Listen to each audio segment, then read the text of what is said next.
শুকরিয়া আদায় করে বলি আলহামদুলিল্লাহ। আমি আজকে আপনাদের সামনে কোরআনে কারিমের অসংখ্য আয়াত থেকে একটি আয়াত তেলাওয়াত করেছি। রাসূল আকরাম সাল্লাল্লাহু আলাইহি ওয়াসাল্লামের অগণিত হাদিস থেকে একটি হাদিস আপনাদের সামনে আমি পাঠ করেছি। তো যেই হাদিস আর যেই আয়াত নিয়ে আজকে আলোচনা করব, আল্লাহ তাআলার নিকট কিছু বিষয় গুরুত্বপূর্ণ, মোস্ট ইম্পর্টেন্ট, খুবই গুরুত্বপূর্ণ, তার মধ্যে হতে এটিও একটি। আজকে আমরা আলোচনা করব যেটা আল্লাহ তাআলা নিজের উপরেও হারাম করে নিয়েছেন, সেই বিষয় নিয়ে। সেটি হলো জুলুম, অত্যাচার। কি জুলুম? দেখবেন সমাজের মধ্যে জুলুম এই শব্দ নিয়ে অনেকটা পরিবর্তনের শব্দটা ব্যবহার হয়। বলা হয় যে জুলুম করেছে। জুলুম শব্দের অর্থ কি? জুলুম এটি হলো আরবি শব্দ, যার বাংলা অর্থ হলো অন্যায় করা, অবিচার করা। ওয়াজউ শাইই গায়রু মাহাল্লিহি, যেটাকে যেই স্থানে রাখার দরকার সেটাকে সেই স্থানে না রাখা। এই মসজিদের মেম্বারে বসার অধিকার শুধুমাত্র আলেম ওলামাদেরকে। আপনি একজন কলেজ পড়ুয়া ছেলেকে বসিয়ে দিয়ে যদি তাকে ইমামতির দায়িত্ব দেন, সেটা হবে এলাকাবাসীর উপর জুলুম। ঠিক না? আল্লাহ তাআলা আপনাকে শরীয়ত মানতে বলেছেন। শরীয়ত জানবেন কার কাছ থেকে? বিজ্ঞ আলেমদের কাছ থেকে। আপনি আলেমের কাছে শরীয়ত না জেনে আপনি একজন হিন্দু পণ্ডিতের কাছে গেছেন শরীয়ত জানতে, আপনি নিজের উপর জুলুম করেছেন। অর্থাৎ যেটা যে জায়গায় প্রাপ্য সেটা সে জায়গায় না রাখার নাম হলো জুলুম। যেই ব্যক্তি জুলুম করে তাকে বলা হয় জালেম। কি বলা হয়? জালেম। আর যার উপর জুলুম করা হয় তাকে বলা হয় মাজলুম। তাকে কি বলা হয়? মাজলুম। তাহলে বলেন তো, জালেম কাকে বলা হয়? যে জুলুম করে। আর মাজলুম কাকে বলা হয়? যার উপর জুলুম করা হয়। দুনিয়ার মধ্যে জালেম তিন প্রকার। জালেম কয় প্রকার? তিন প্রকার। এক নম্বর হচ্ছে আয-যালিমু ফিল্লাহ, যে ব্যক্তি আল্লাহর উপর জুলুম করে। কার উপর জুলুম করে? আল্লাহর উপর জুলুম করে। দ্বিতীয় নম্বর হলো আয-যালিমু ফি নাফসিহি, যে ব্যক্তি নিজের উপর জুলুম করে। দ্বিতীয় নম্বর জালেম কোন প্রকার? যে ব্যক্তি নিজের উপর জুলুম করে। তৃতীয় নম্বর আয-যালিমু আলা গায়রিহি, অন্যের উপর জুলুম করা, নিজে না আরেকজনের উপর জুলুম করা। তাহলে জালেম কয় প্রকার? জানার দরকার, এগুলো খুব ইম্পর্টেন্ট, খুব গুরুত্বপূর্ণ কথা। জালেম কয় প্রকার? তিন প্রকার। এক নম্বর হলো আল্লাহর উপর যারা জুলুম করে। দ্বিতীয় নম্বর হলো যারা নিজেদের উপর জুলুম করে। তৃতীয় শ্রেণীর জালেম হলো যারা অন্যের উপর জুলুম করে। এখন আমরা বলতে পারি যে আল্লাহ হলেন খালেক, আমরা হলাম মাখলুক। আমরা মাখলুক হয়ে খালেকের উপর কিভাবে জুলুম করতে পারি? আচ্ছা, আপনাদের দৃষ্টিতে পৃথিবীর মধ্যে সব থেকে বড় জালেম কে বলতে পারবেন? হ্যাঁ, সব থেকে বড় জালেমের ব্যাখ্যা আল্লাহ তাআলা কোরআন পাকের মধ্যে দিয়ে বলেন। সূরা লুকমানের মধ্যে লুকমান আলাইহিস সালামের কথোপকথনকে কোরআনের মধ্যে উল্লেখ করে আল্লাহ তাআলা বলতেছেন, ওয়াইদ ক্বালা লুকমানু লিইবনিহি ইয়া বুনাইয়া লা তুশরিক বিল্লাহ। হযরত লুকমান আলাইহিস সালাম তার সন্তানকে ওয়াজ করলেন, নসিহত করে বললেন, ইয়া বুনাইয়া লা তুশরিক বিল্লাহি শাইআ, হে আমার সন্তান, তুমি আল্লাহ তাআলার সাথে কোনো কিছুই শিরক করবে না। কেন? ফা ইন্না শিরকা লাযুলমুন আযীম, দুনিয়াতে সব থেকে বড় জুলুম হলো আল্লাহ তাআলার সাথে শিরক করা। এখন আমরা বলতে পারি যে আলহামদুলিল্লাহ, প্রথম নম্বর প্রকার থেকে আমরা বাঁচে গেলাম, কারণ আমরা আল্লাহর সাথে অন্য কাউকে শরীক করি না। কিন্তু আমরা মাঝে মাঝে রুবুবিয়াত আর উলুহিয়াতের মধ্যে পার্থক্য করতে গিয়ে আল্লাহর সাথে শিরক করে ফেলি। কিভাবে শিরক করি? আমাদের কথায়, আমাদের কাজে, আমাদের আচরণে, আমাদের ব্যবহারে আমরা এমন ভাব প্রকাশ করি যার মাধ্যমে আমরা বুঝিয়ে দিই যে আমরা আল্লাহর সাথে আরো কাউকে শরীক সাব্যস্ত করি। বলি নাউজুবিল্লাহ।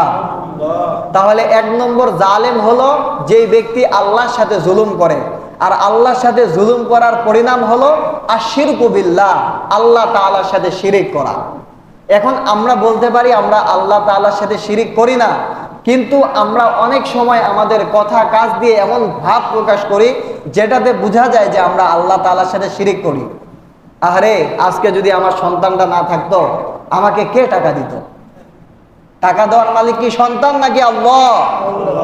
আরে আজকে যদি আমার চাকরিটা না থাকতো, সমাজের মধ্যে আমি জীবন যাপন করতে পারতাম না, আমাকে চোর ডাকাত হইতে হইতো। আপনাকে কি রিজিক দেয় আপনার চাকরি নাকি আল্লাহ?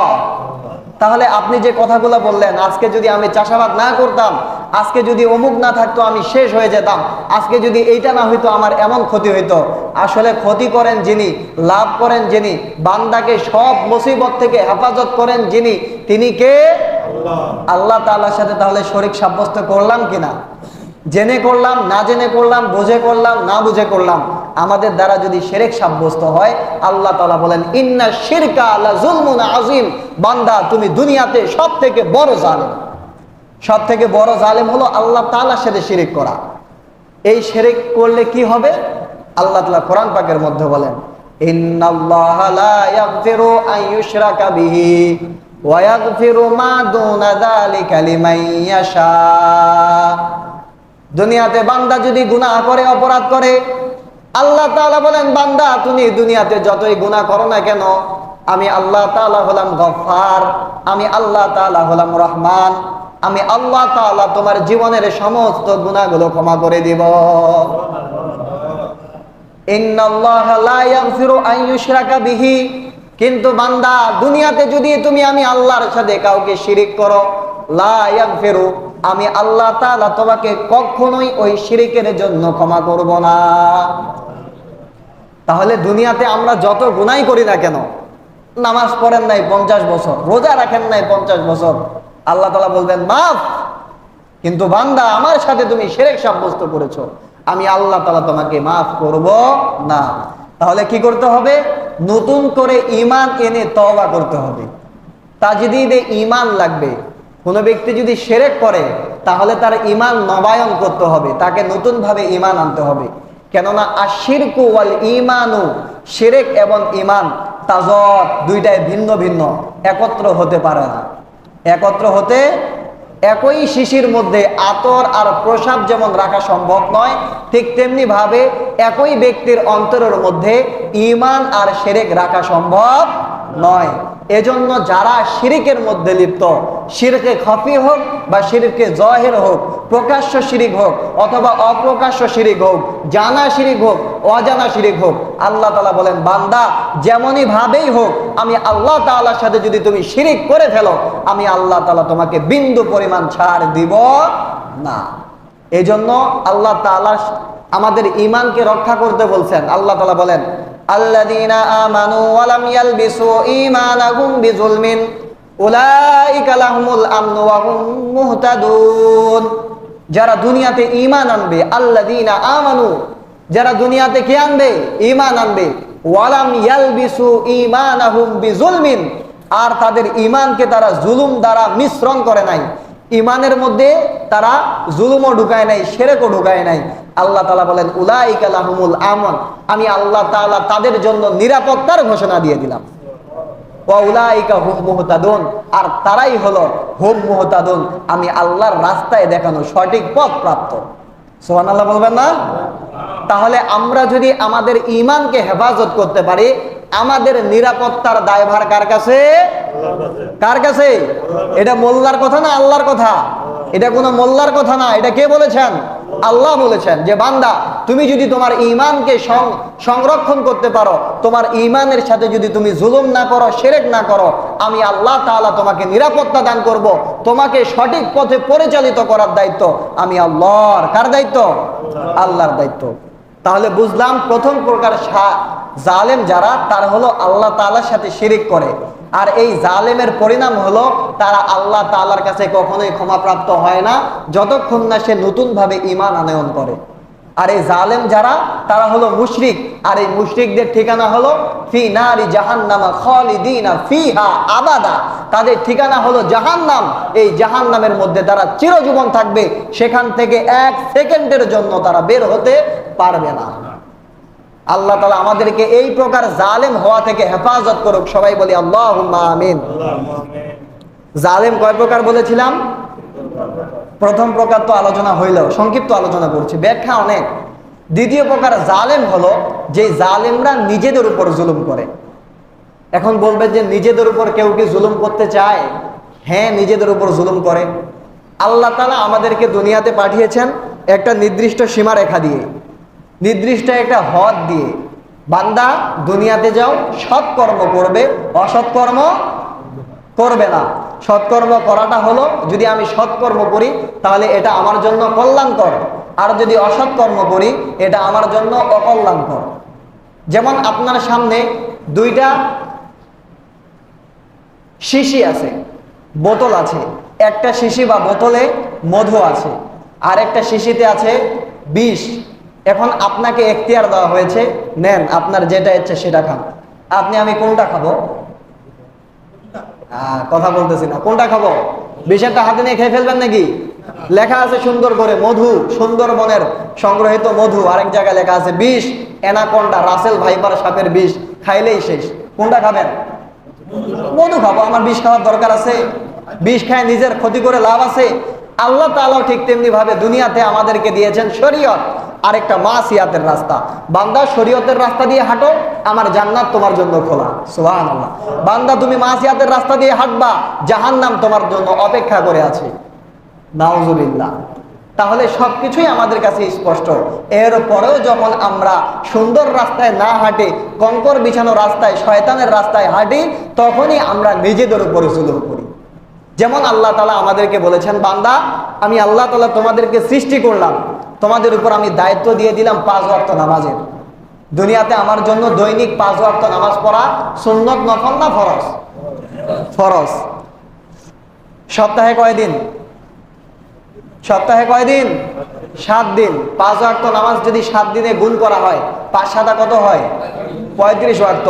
এখন আমাদের ফকদনপুর, ইলিপাড়া, উকিলপাড়া এই মসজিদের এমন কোনো মুসল্লি নাই যে শুক্রবারে শুধু নামাজ পড়ে, বাদ বাকি নামাজ পড়ে না। এমন মুসল্লি আছে না নাই?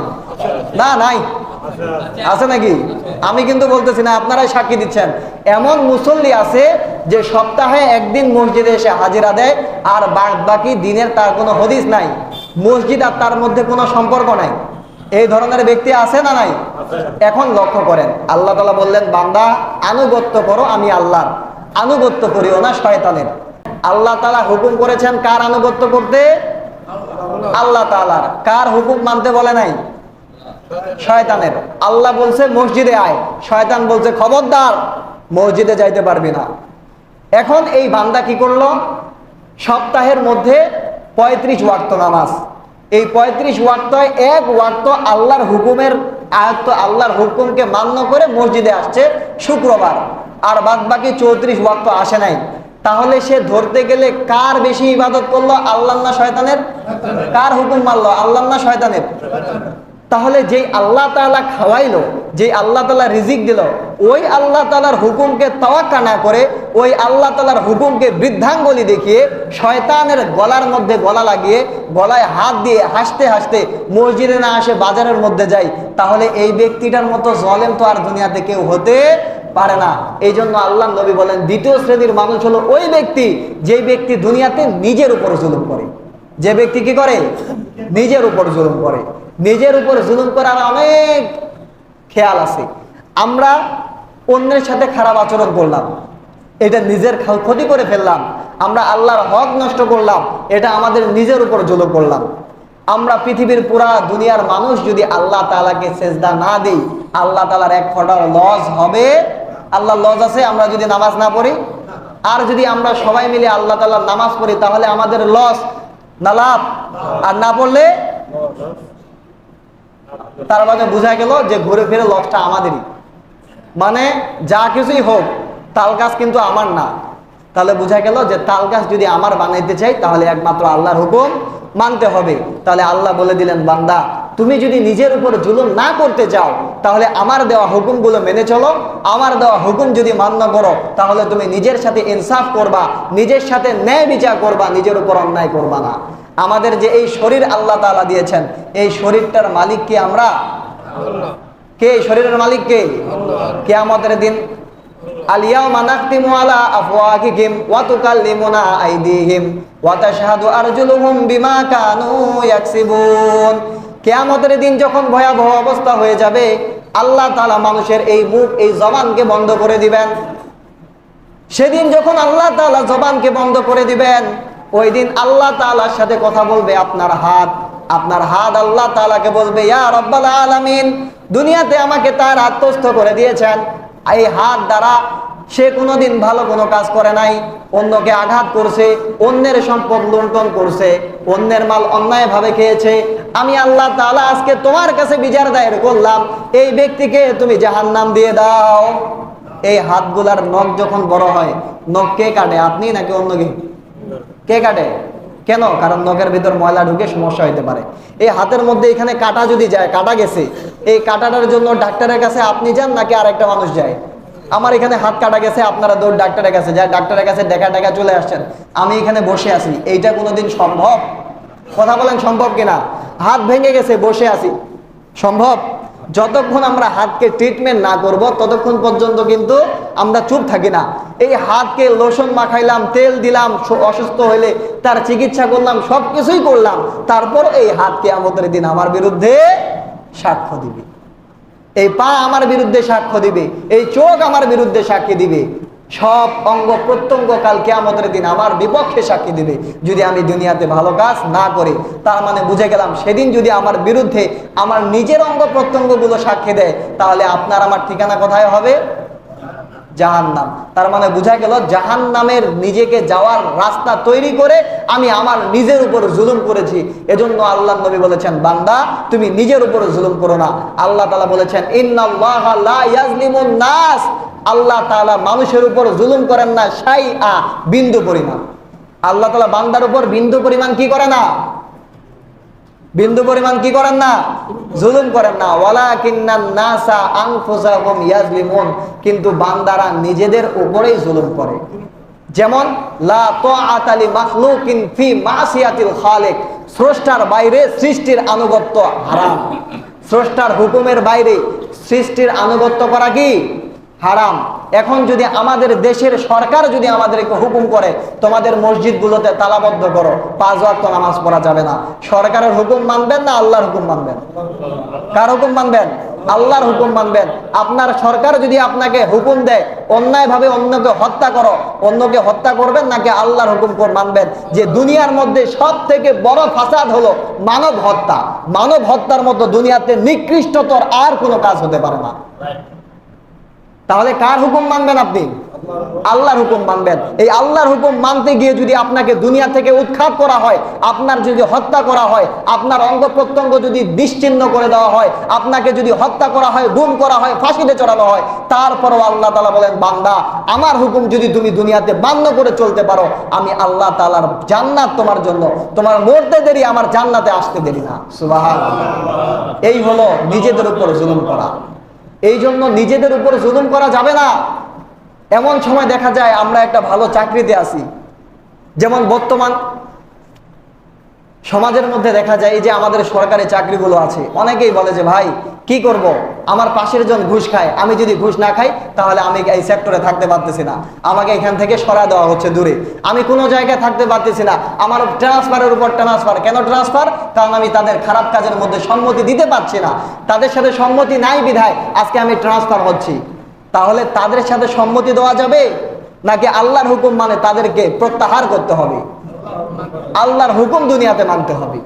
তাহলে আল্লাহ তাআলা বললেন, বান্দা তুমি নিজের উপর জুলুম করে না। এখন যদি কোনো ব্যক্তি নিজের উপর জুলুম করে, তার বিধান কি?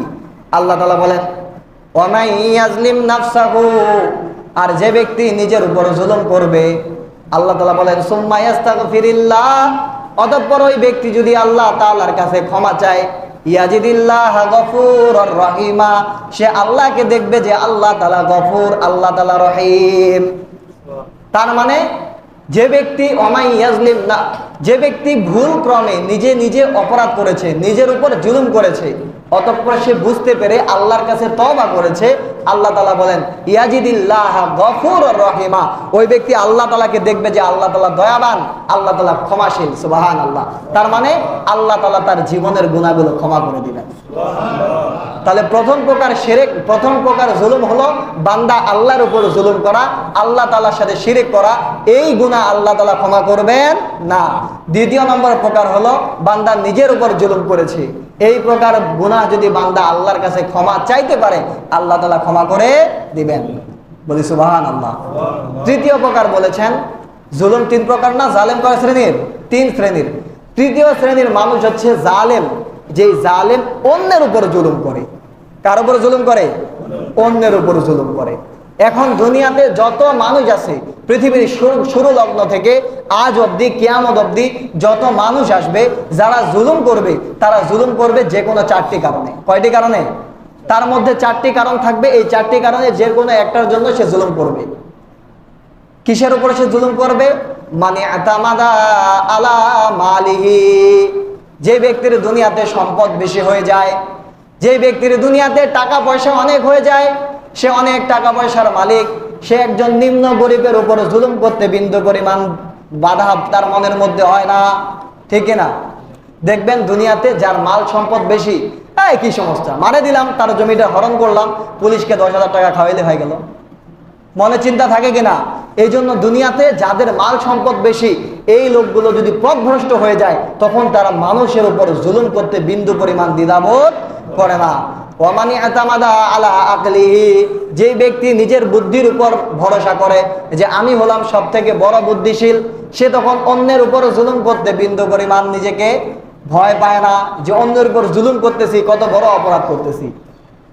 তৃতীয় নম্বর, ওয়ামানি আতামাদান আলা নাসি হাওলাহু, আর যে ব্যক্তি কোনো একটা বড় পদে চলে গেছে, তার চারপাশে 10-20টা মানুষ আছে, সে একটা এলাকার পাতি নেতা, তার পাশে 10-5টা চামচা ঘুরে, তার ভাবটাই আলাদা।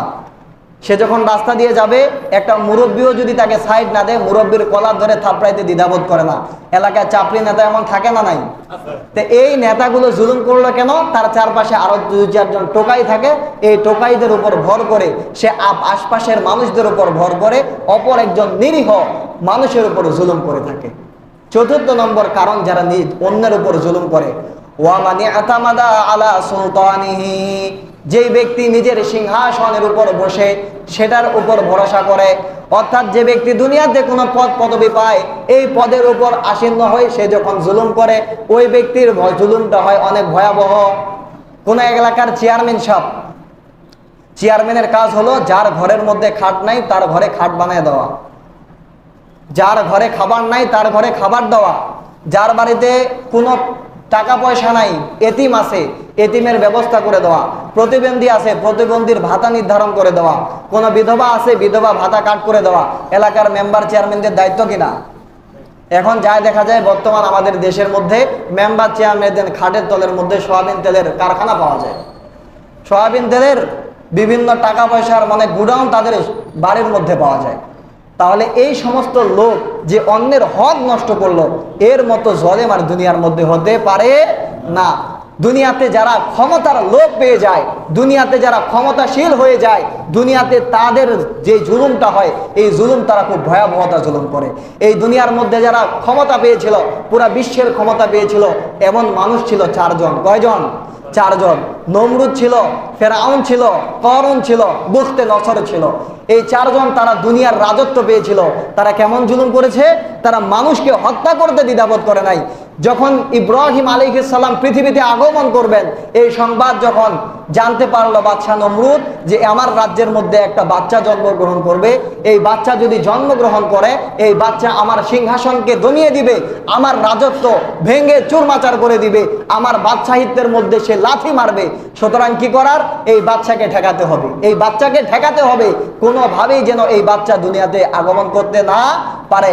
সেই জন্য সর্বপ্রথম বার্থ কন্ট্রোল নিয়ম চালু করেছিল বাদশাহ নমরুদ, যে দুনিয়াতে কেউ জন্ম নিয়ন্ত্রণ করতে হবে, কেউ কোনো সন্তান জন্ম দিতে পারবে না। আর যদি কোনো কারণে কোনো সন্তান জন্মগ্রহণ করে, সাথে সাথে ওই নবজাতককে হত্যা করা হতো। নাউজুবিল্লাহ। মানব হত্যা করে, মানুষকে হত্যা করে, মানুষকে হত্যা করে, হত্যার উপর হত্যাযজ্ঞ চালিয়ে নিজেদের ক্ষমতা, নিজেদের সিংহাসন টিকিয়ে রাখার যে দৃষ্টান্ত দেখিয়েছিল বাদশা নমরুদ, ওই বাদশা নমরুদও কিন্তু চিরস্থায়ীভাবে দুনিয়াতে থাকতে পারে নাই। আল্লাহ তাআলা তার পাশের মানুষদের মাধ্যমেই তাদেরকে হত্যা করেছেন। তাদের যে দলবল ছিল, তাদের যে সেনাপতি ছিল, তারা যেই পুলিশ, যেই কমান্ডারের উপর ভর করে নিজের সিংহাসনের উপর সমাসীন ছিল, নিজের সিংহাসনকে টিকিয়ে রাখেছিল, আল্লাহ তাআলা সে তার পেটুয়া বাহিনী দিনেই তাকে হত্যা করেছিল। কিভাবে? বেশি কিছু লাগে নাই, আল্লাহ তাআলা একটা মশা নাকের মধ্যে ভিতর দিয়ে ঢুকাই দিছে। একটা মশা কোন দিক দিয়ে ঢুকাই দিছে? নাকের ভিতর দিয়ে ঢুকাই দিছে। মাথার মধ্যে বিশাল যন্ত্রণা। বাদশা নমরুদ বলতেছে ব্যথা করতেছে, মাথা টিপো, মাথা টিপতেছে, আর কোনো কাজ আসে না। বলতেছে জুতা দিয়ে মারো, জুতা দিয়ে মাথায় আঘাত করতেছে, হ্যাঁ একটু ভালো লাগতেছে। এভাবে জুতা দিয়ে মারতেছে 24 ঘন্টায়। বাদশার মাথার মধ্যে কিসের বাড়ি? কিসের বাড়ি বলেন? জুতার বাড়ি দিতেছে কে? তার রাজ্যের মধ্যে প্রশিক্ষণ প্রাপ্ত যেই কমান্ডার, যেই পুলিশ বাহিনী, যে র্যাব বাহিনী, যে আর্মি বাহিনী, যারা প্রশিক্ষণ প্রাপ্ত কর্নেল, জেনারেল, মেজরেল, লেফটেন্যান্ট যারা ছিল, তারাই জুতা দিয়ে আঘাত করতেছে 24 ঘন্টা। আর বাদশা বলতেছে আরাম লাগতেছে, আরাম লাগতেছে। একটা পর্যায়ে আর আরাম লাগে না, আর একটু ভারী কিছু আনো, ভারী কিছু পাথর দিয়ে আঘাত করতেছে, না হয় না, কি লাগাও? হাতুড়ি লাগাও, হাতুড়ি দিয়ে মাথায় আঘাত করো। হাতুড়ি দিয়ে মাথায় আঘাত করতে করতে একটা পর্যায়ে তার এক নেতা বলতেছে ধর, এত আর আঘাত করে লাভ কি? এমন এক আঘাত মারছে মাথার মগজটা ছিন্ন বিচ্ছিন্ন হয়ে গেছে। নাউজুবিল্লাহ বলবেন না? কিসের লোভ দেখাইছিল? আনা রব্বুকুমুল আলা, বলছে কিসের রব? দুনিয়াতে আমি রব, তোমাদের মালিক আমি, এই দেশের মালিক আমি, এই সব কিছুর মালিক আমি, আমি যা বলবো তোমাদেরকে তাই মানতে হবে, আমি হলাম আল্লাহ। দাবি করেছিল কে? নমরুদ। দুনিয়াতে টিকতে পারছে? জুতার বাড়ি খায় দুনিয়া থেকে মরছে। দুনিয়াতে রব দাবি করেছিল ফেরাউন। কে? ইন্না ফেরাউনা আলা ফিল আরদ। দুনিয়াতে নিজেকে রব দাবি করেছিল ফেরাউন, এই ফেরাউনও দুনিয়াতে টিকতে পারে নাই। দুনিয়াতে নিজেকে বড়লোক দাবি করেছিল কারুন, এই কারুন এই পর্যন্ত মাটিতে দাবতে আছে। বুখতে নসর, বড় বড় যত জালেম বাদশা, এক কথায় জুলুম। আল্লাহ নবী সাল্লাল্লাহু আলাইহি ওয়াসাল্লাম বলেন ইত্তাকুজ জুলমা, তুমি জুলুম থেকে বাঁচো। কেননা 3 শ্রেণীর মানুষের দোয়া আল্লাহ তাআলার কাছে সরাসরি পৌঁছে যায়। কয় শ্রেণীর মানুষ? 3 শ্রেণীর মানুষ। একজন ন্যায়পরায়ণ বাদশা, একজন ন্যায়পরায়ণ প্রধানমন্ত্রী, সে যখন দেখবে তার রাজ্যের মধ্যে খুব সমস্যা হচ্ছে, সে যখন আল্লাহ তাআলার কাছে দোয়া করবে, আল্লাহ আমার রাজ্যকে তুমি শিথিল করে দাও, আমার রাজ্যের মানুষদেরকে তুমি হেদায়েত দাও, আল্লাহ তাআলা সাথে সাথে ওই বান্দার দোয়া কবুল করবেন। দ্বিতীয় প্রকার হলো রোজাদার ব্যক্তি, যখন রোজা রেখে রোজার আগ মুহূর্তে আল্লাহর কাছে দোয়া করবে, আল্লাহ আমাকে অমুক দিয়ে দাও, আল্লাহ বলেন তোমার দোয়া পাস, সুবহানাল্লাহ, কবুল। তৃতীয় হলো মাজলুম ব্যক্তি, যখন তার উপর জুলুম করা হয়, ওই ব্যক্তি যে জুলুমের প্রতিশোধ দিবে তার কাছে কোনো কিছু নাই, অসহায় ব্যক্তির উপর জুলুম করা হয়েছে, এই অসহায় ব্যক্তির জুলুমের জন্য আল্লাহ তাআলা বলেন ওই জালেম মাজলুম বান্দা যখন আল্লাহর দরবারে হাত উঠাবে, আল্লাহ তাআলা সাথে সাথে ওই মাজলুম বান্দার দোয়া কবুল করে নেয়। আজকে দুনিয়ার মধ্যে আমাদের বাংলাদেশের মধ্যেও কি পরিমাণ জুলুম হয় তার একটা দৃষ্টান্ত দেখলে দেখা যায়।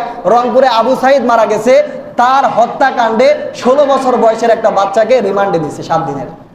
তাহলে এটা কি জুলুম না? জুলুম না? আপনারা বলেন।